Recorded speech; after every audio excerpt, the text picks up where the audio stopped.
러시아가 국가멸망 수준의 피해를 입었습니다. 우크라이나 전쟁으로 러시아 청년 인구가 급감하면서 인구 구조가 파멸적인 타격을 입었기 때문입니다. 자료를 보면 더 확실히 알 수 있는데요. 지금 보시는 자료는 블룸버그가 공개한 러시아의 인구 구조입니다. 파란 선이 예상되는 신생아의 숫자이고 붉은 선이 생을 등진 러시아인의 수입니다. 신생아의 숫자는 1000밑으로 떨어지고 사망자의 수는 2500에 가까워지는 모습이 정말 극적으로 대비되는데요. 그런데 이 그래프의 단위는 1000명입니다. 그러니까 신생아 숫자는 10만 명 밑으로 줄어들고 사망자는 25만 명 이상으로 폭증했다는 건데요. 그런데 더 충격적인 것은 이게 시작이라는 겁니다. 전쟁이 계속되고 있으므로 이 그래프의 사망자 수는 더 빠르게 늘 것이고 젊은 남성이 줄어들면서 출생아 역시 빠르게 줄어들 것으로 보이는데요. 그래서 요즘 세계 여러 학자들은 이번 전쟁이 끝난 이후 수십 년 동안 러시아의 인구 구조가 완전히 붕괴될 것이며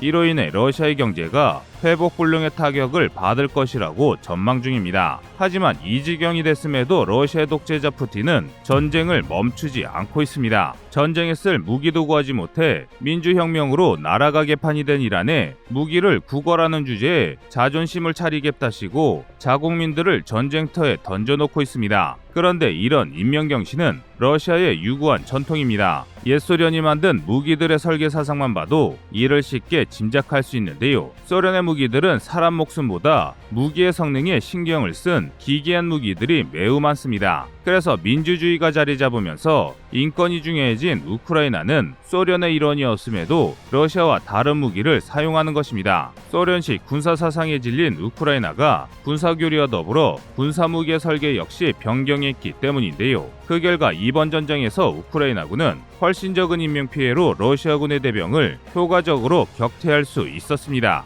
그리고 이를 가장 잘 보여주는 무기가 바로 장갑차입니다. 우크라이나가 독립 이후 개발한 장갑차와 러시아의 장갑차를 상세히 비교해보면 훨씬 적은 병력과 장비로 전쟁을 시작한 우크라이나가 엄청난 장비와 병력을 쏟아부은 러시아군을 어떻게 물리쳤는지 쉽게 알 수 있습니다. 그래서 준비했습니다. 오늘은 우크라이나의 BTR-4 장갑차에 대해 알아보겠습니다.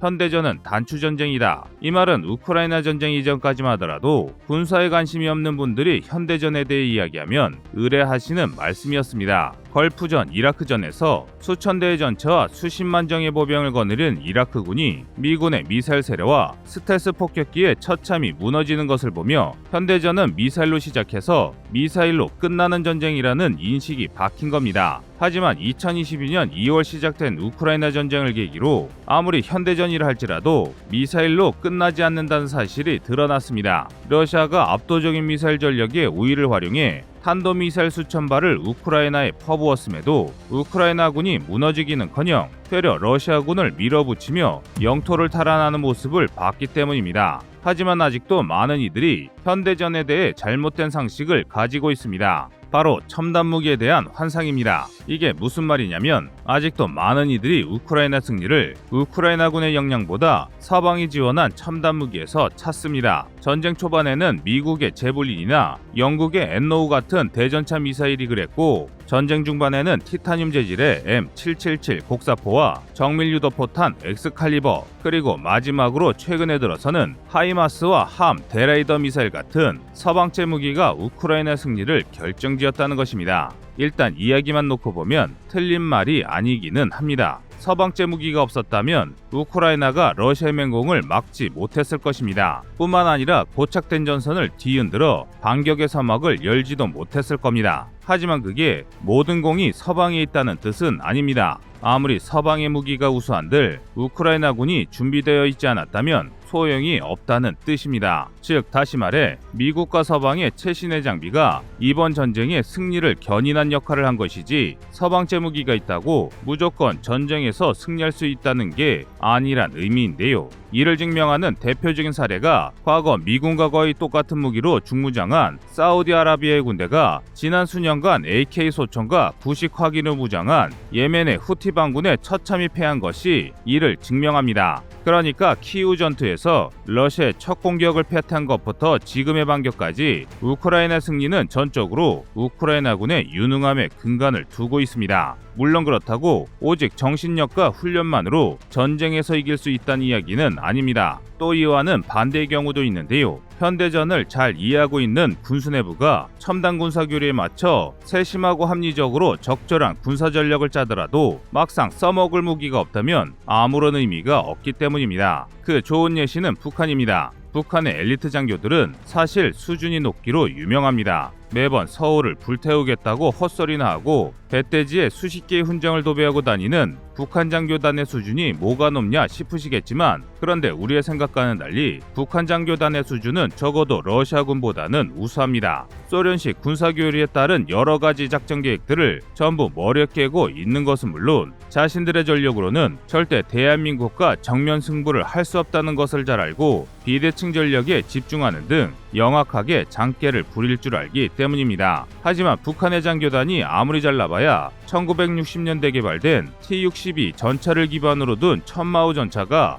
K-2표 전차와 정면으로부터 이기게 할 수는 없습니다. 그도 그럴 게 천마호는 100에서 200m까지 접근해 정지한 채 약점을 노린 공격을 해도 K2 전체의 전면 장갑을 뚫을 수 없습니다. 반면 K2 전차는 2km 바깥에서 빠르게 내달리면서도 천마 전차를 단 한 방에 완파할 수 있습니다. 그러니 북한 수뇌부가 아무리 영리하다 할지라도 이런 격차를 메울 방법을 찾을 수 없는 게 당연합니다. 그리고 이는 달리 말해 러시아를 막은 우크라이나군에게는 서방제 무기 외에도 뭔가 특별한 무기가 있었다는 말이 됩니다. 지난 영상에서 설명해드린 T-64 개량형이 좋은 예시라 할 수 있습니다. 그런데 우크라이나군에게는 이런 무기가 하나 더 있습니다. 바로 장갑차입니다. 장갑차는 말 그대로 장갑을 더 씌운 차량을 뜻하는데요. 전차처럼 무한궤도로 움직이면 궤도형, 일반 자동차처럼 바퀴로 움직이면 차륜형이라 말합니다. 또 정찰, 수송 등 목적에 따라 장갑차의 구조와 무장이 달라지기도 하지만 기본적으로는 병력 수송이 목적인 차량답게 장갑차에 탑승한 보병의 안전한 수송이 장갑차의 핵심 기능입니다. 그리고 이 수송 장갑차를 기준으로 할 때 무장에 따라 다시 분류가 나뉘는데요. 가장 흔하게 쓰이는 분류는 APC와 IFV 두 가지입니다. 먼저 병력 수송 장갑차 APC는 보병이 많이 사용하는 7.62mm 화기까지 완전히 막을 수 있으나 12.7mm 중기관총 이상의 중화기를 막기 어렵고 자유용 기관총이 전부인 말 그대로 수송 목적의 장갑차입니다. 우리나라의 첫 국산 장갑차 K200이 여기에 속합니다. 다음으로 보병 전투차 IFV는 탑승 가능한 병력과 화물칸을 조금 희생하는 대신 20mm 이상의 기관포로 중무장해 전차와 함께 움직이며 조금 더 능동적인 역할을 할 수 있습니다. 대한민국의 K-21 장갑차와 수출형인 AS-21 레드백이 여기에 해당합니다. 동시에 이번 우크라이나 전쟁에서 쓰인 장갑차는 대다수 IFV로 분류되는데요. 과거 우크라이나와 러시아가 모두 속해 있었던 소련의 기계화 부대가 사용했던 장갑차 중 대부분을 73mm 저하포나 30mm 기관포 같은 중화기를 장착한 IFV로 만들었습니다. 그래서 이 무기를 물려받은 양국 역시 대다수 장갑차를 IFV로 운영하고 있는데요. 그런데 여기서 특이한 것이 두 국가의 장갑차에는 큰 차이가 있습니다. 양국 모두 소련의 기술을 이어받아 무기를 만들었지만 수십 년에 걸쳐 군사사상과 군사교리가 바뀌면서 무기의 형성과 설계에도 차이가 생긴 겁니다. 특히 우크라이나 변화가 상당한데요. 우크라이나는 소련식 장갑차의 설계를 완전히 버리고 서방식 설계를 적용했습니다. 그 결과물이 바로 BTR-4 장갑차입니다. BTR-4 장갑차는 이전까지 우크라이나가 보유하고 있던 장갑차와 완전히 다릅니다. 상세히 말씀드리자면 조정석, 포탑, 병력 수송실, 엔진, 워터제트로 이루어졌던 소련식 설계를 조정석, 엔진, 포탑, 병력 수송실 구조의 서방식으로 바꿨는데요. 이 설계 변경으로 BTR-4는 탑승 병력의 생존성 향상이라는 큰 이득을 얻었습니다. 이게 왜 이득인지를 알려면 소련제 장갑차의 설계가 가진 문제를 알아야 하는데요. 간단히 말해 소련제 장갑차는 장갑차에 탑승한 병력의 안전을 고려하지 않는 미친 설계로 만들어졌습니다. 서방 장갑차와 비교해보면 이를 더 잘할 수 있습니다. 소련이 설계한 BMP 계열 장갑차는 탑승 보병이 타고 내리는 문짝이 장갑차의 위와 옆에 달렸습니다. 그러니까 총알이 빗발치는 전장에서 보병이 하차할 때 쏟아지는 총탄을 고스란히 받으며 내려야 한다는 건데요. 반면 서방의 장갑차들은 조종석 뒤에 엔진과 포탑이 있고 그 뒤에 탑승 공간이 있어서 하차할 때 장갑차가 총탄을 막아줄 수 있는 구조라 후방에서 안전하게 내릴 수 있습니다. 이런 차이가 생긴 것은 소련이 탑승 인원의 안전과 편의성보다 장갑차의 성능을 더 중요하게 본 것입니다. 그 증거로 모든 소련제 장갑차의 후방에는 거대한 워터제트가 달려 있습니다. 전시에 별도의 도하 장비 없이 신속한 진격을 위해 워터제트를 단 것입니다. 그런데 이 워터제트가 워낙 커서 일단 설치하면 보병이 뒤로 하차하는 게 불가능합니다. 하지만 소련은 그럼에도 후방에 워터제트를 달았습니다. 보병 몇 명이 장갑차 문을 열다가 적기관총에 다져지든 말든 장갑차 수천 대가 일시에 강을 건너서 적을 섬멸하는 게 더 효율적이라는 비인간적이지만 나름 합리적인 판단을 내린 건데요. 그러나 전쟁의 승리보다 국민 개개인의 목숨을 소중히 생각하는 민주국가에서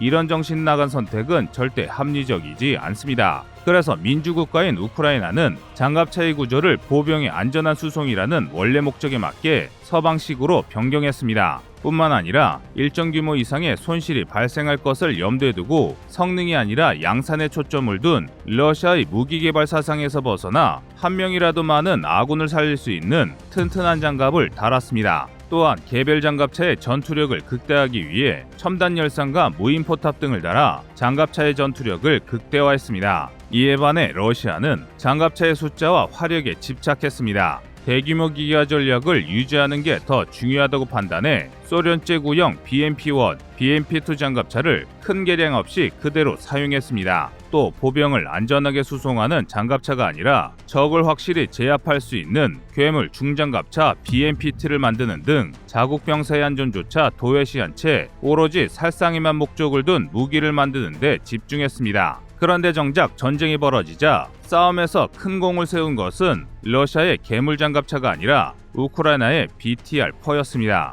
마리우폴에서 결사항전을 하던 우크라이나 아조프 연대 장병들은 BTR-4의 우수한 성능으로 오로지 숫자 채우기로 편제된 러시아의 BMP-1과 BMP-2를 학살했습니다. 심지어 T-72 전차의 약점을 파괴하는 등 엄청난 공을 세웠는데요. 반면 장갑차 중에 괴물이라 할 수 있는 BMP-T는 고성능 대전차 미사일로 중무장한 우크라이나군에게 변변한 피해도 입히지 못한 채 연파당하기 일쑤였습니다. 한마디로 인명경시에 중점을 둔 무기가 활인에 중점을 둔 무기에 패한 건데요. 이를 증명하듯 많은 전문가들은 전쟁 이후 우크라이나의 상황을 굉장히 밝게 전망하고 있습니다. 러시아에 비해 훨씬 적은 인명피해를 입었으며 국내에 위험 문제가 소탕됐고 6.25 이후 미국의 지원으로 성장한 한국처럼 서방의 지원을 받아 위기를 기회로 삼을 수 있다고 보고 있는데요. 반면 러시아는 상당히 암울합니다. 러시아인들이 이런 사실을 깨닫고 한시라도 빨리 자신들의 잘못된 사상을 버리고 평화의 길로 돌아오길 바라겠습니다.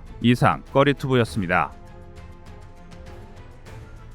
안녕하세요, 꺼리투브입니다. 여러분의 가부나 성원에 힘입어 군사무기에 관심 없는 분들도 쉽게 이해하실 수 있는 대한민국의 육해공 군사무기의 숨은 비하 이야기를 책으로 엮었습니다. 하루 종일 검색해도 절대 찾을 수 없었던 비밀스러운 내용을 이제 책으로 만나보세요.